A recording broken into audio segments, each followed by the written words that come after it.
Frankenstein by Mary Shelley. The Abridged version.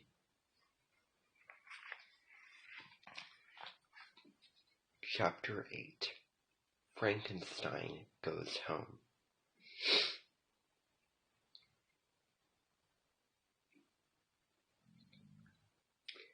A letter from my father was waiting for me when I got home. I happily tore it open and found that it contained bad news. I read my father's words slowly.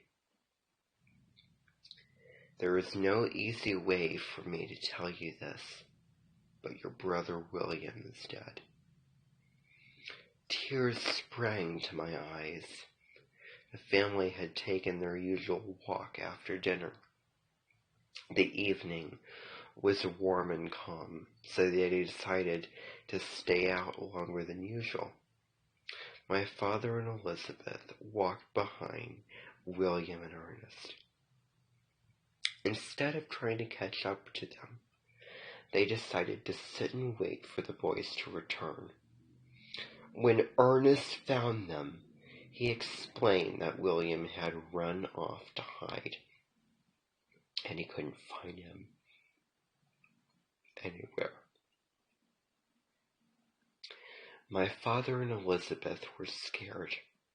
They started looking for him right away. They spent hours and hours looking, but they couldn't find him. The police were called and a search party was put together. Everyone spent the night looking for William. They searched high and low, every place a small boy would hide, but with no luck. No one said anything, but they all feared something terrible had happened to poor William. It was an awful night for Elizabeth, my father wrote. In the early hours of the morning, my father discovered my brother. His worst fears had come true.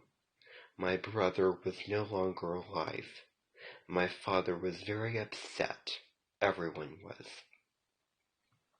Come home, Victor, my father's letter continued. You are the only person who can help Elizabeth through this hard time. Elizabeth had taken the news harder than any other member of the family. She thought it was her fault. That morning she had given William a gold locket that had belonged to our mother. She thought the jewelry must have been the cause of this terrible accident. William must have gotten in the way of a thief trying to take the locket. If she had not given it to him, he would still be alive. I put the letter on the table and started to cry. Victor, Henry said, what's wrong? Has something happened? I couldn't speak, so I handed him the letter. Oh no, Henry exclaimed. What are you going to do? I must go home right away, I answered. My family needs me, and I need to be there with them. I quickly packed a bag. There was little time to be neat. I threw things in every which way, trying not to think about my poor brother. Henry helped me out. I asked the woman in charge of the apartment to pack a lunch, which she did happily. Together we organized my books, papers, and clothes for the trip back to Geneva. Henry was going to stay on in my rooms at Ingolstadt. He had to continue with his studies, and that was fine with me. I did, however, lock my laboratory and take the key with me. I didn't want Henry going in there whilst I was gone. We walked slowly and with heavy hearts to the carriage. Henry gave me a long hug and said a tearful goodbye. Tell your family I send my love, Victor. I'm so sorry for what happened. I will, Henry. You're a good friend. I will miss you terribly. There was nothing else to say, so I climbed on board. The driver called out to the horses, and we were away. I turned around to look out the window down Henry. At the window at Henry. He stood there long after the carriage rode away, waving. Tears fell down his face.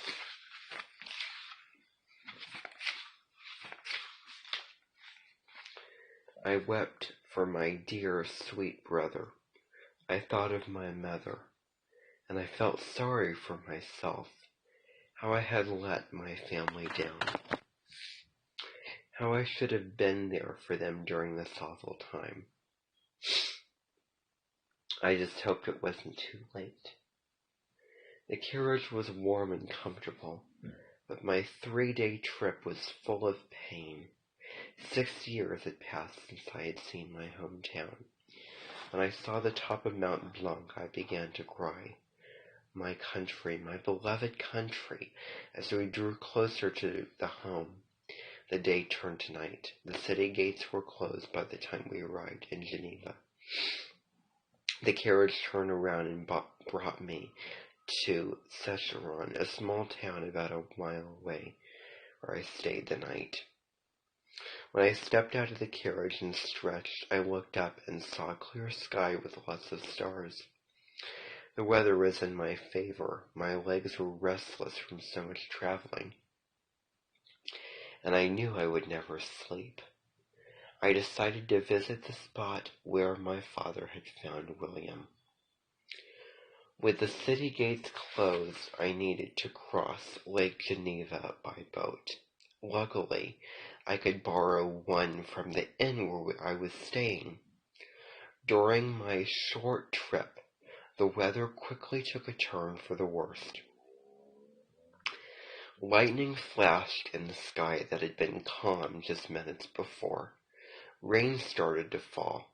I rowed as hard as I could to get to land. The heavens clouded up, and it was hard to see my way. Thunder burst overhead as I pressed on toward land. I landed on the beach and dragged my boat out of the water. I tied it up and ran into the woods. I had a basic idea from my father's letter of where the crime had taken place, and started off in that direction. "Oh, William," I exclaimed, "you poor darling boy." As these words left my lips, I saw a figure run away from behind the trees. I stood completely still. Could it be? Yes, it was the monster, that awful creature to whom I had given life. At once I knew he was the one who was guilty. He alone took William's life. Oh, cursed monster! My teeth started to chatter. My legs felt weak. I leaned on a tree for support.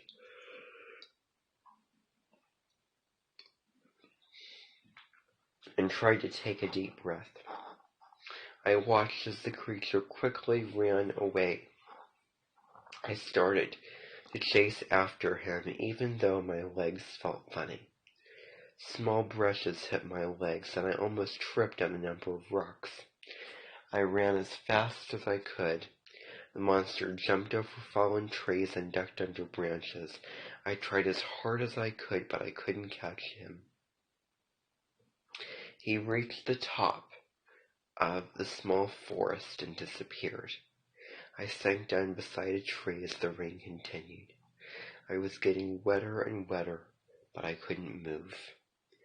What did the monster want? Was this his first crime? How many other people had he hurt? I spent a cold, wet night in the open air. When day dawned, I made my way back in the inn and returned the boat. I decided to walk the rest of the way home. It would give me time to think. The carriage was to bring my bags to my home. My mind raced. How could I explain to my father what had happened? How could I tell him that I had created a man, a monster from parts? How could I tell him that this monster had killed William and was hiding somewhere on Mount Blanc? I would sound like a crazy person. No, I needed to keep my secret to myself for now. There was no other choice. As I walked up our road, I noticed that very little had changed.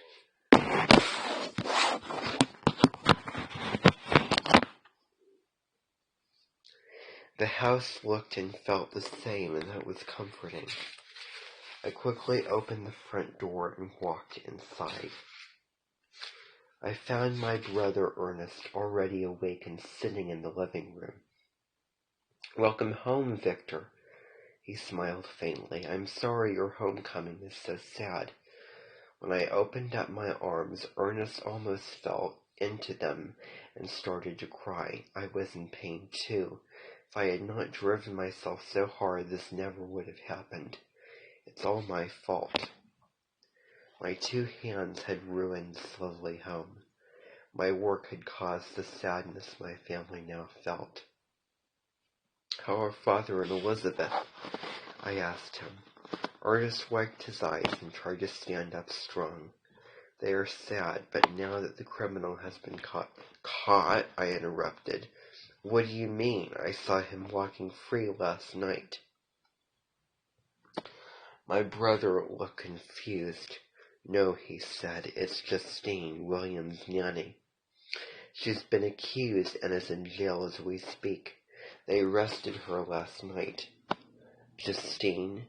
Now it was my turn to be confused. "That sweet girl? No, she's not guilty. There must be some mistake." Ernest sat down on the couch and explained what happened. After my father returned with the bad news, Justine fell ill. Her fever continued for days. My father called the doctor, but he couldn't find anything wrong with her. One of the maids had found our mother's locket in the pocket of her skirt. She was taking Justine's clothes to be cleaned when it fell out. The maid didn't say anything to the family, but went straight to the police. When they came to question her, Justine simply cried. My brother continued. She was so confused and upset that they decided she must be guilty. My father came in as we were talking.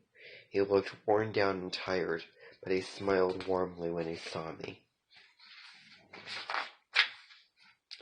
"My son," he said, "I am glad you're home." I hugged him tightly. "Father!" Ernest exclaimed. "Victor knows who killed William." "Alas," my father said, "so do we. And I would have much rather not known. It's upsetting to think that somebody that we treated like family could do something so terrible." "But father," I said, "Justine is innocent." I longed to tell him everything about the monster, and about how my experiment had gone so very wrong, but I just couldn't. Not without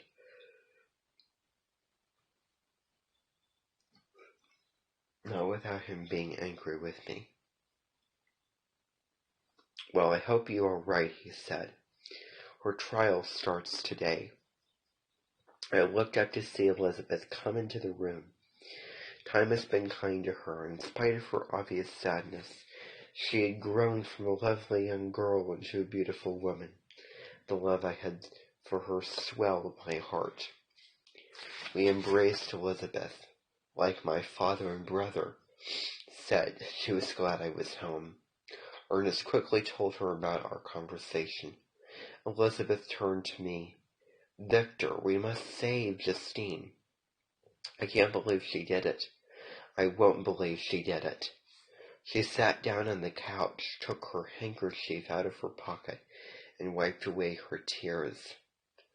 "She was such a sweet girl," Elizabeth continued, "and she loved William as if he were her own brother. There was no way she could have hurt him. I can't imagine what the police are thinking." Elizabeth started to cry again, and I put my hand on her shoulder. "Elizabeth, please be still. Justine is innocent. There is nothing to be afraid of. She won't be going to jail. I made myself a silent promise to do everything I could to make up for all of my actions, to make up for what I had put my family through. They didn't deserve to suffer because I had made so many mistakes. There, I said to Elizabeth. Everything is going to be okay. I smiled warmly at her and held her hand. I promise. My father added, we must trust our legal system to do the right thing. The truth will come out, that's certain. With those final words, my family and I went into the dining room for breakfast. It was a silent meal. In my heart I knew they were thinking about poor William and about how sad my mother would have been if she were here. But my mind kept coming back to one chilling thought. Where was the monster now?